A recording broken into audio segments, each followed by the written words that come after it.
everyone, and welcome to another episode of Ask the Doc. I am your host, Jennifer Filzen, and we are in studio welcoming Lori Gill of Attachment and Trauma Treatment Center for Healing in Canada. Welcome, Lori.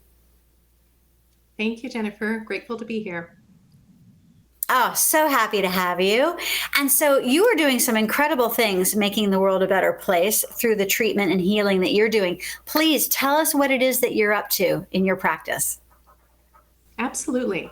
So part of my role is a little bit threefold. So I run a trauma and attachment treatment center.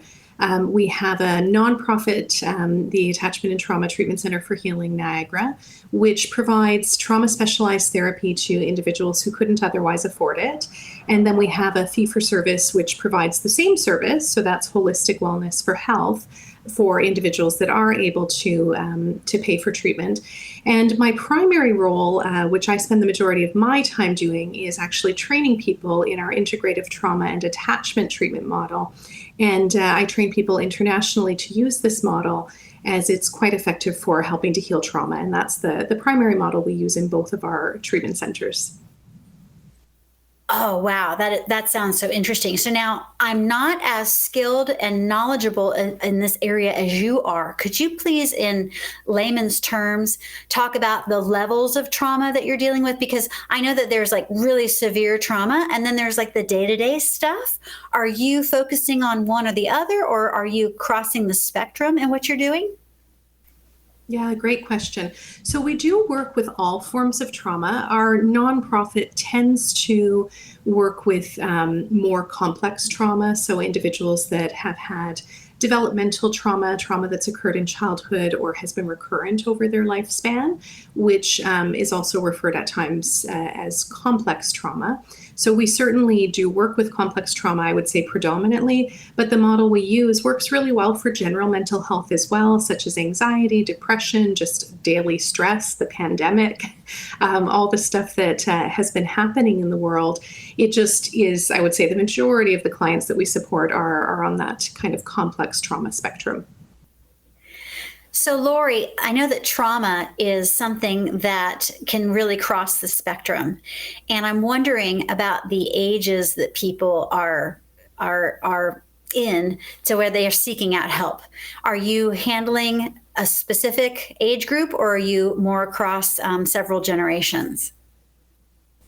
Yeah, great question. So we do work with all ages. I would say predominantly the majority of our population is between 20 to 50, but we've supported people, who are infants, where there's been a birth complication or a trauma, by supporting their caregivers.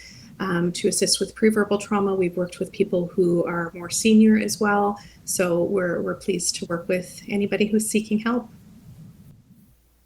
That's amazing. So I'm sure you have some success stories, right? Do you have any happy endings that you can share with us about how your healing has worked for some people? Yeah, so what I'll do maybe is talk a little bit more generally about our model and how it works, rather than focusing in kind of on a client.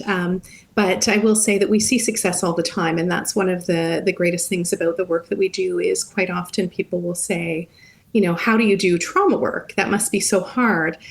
And it's, we certainly don't do it to listen to people's pain and suffering, but the tremendous capacity that people have to persevere, the healing that they have, the ability to move through the trauma experiences is why we do what we do. One of the things that's important to note is that trauma disrupts the integrative capacity of the brain.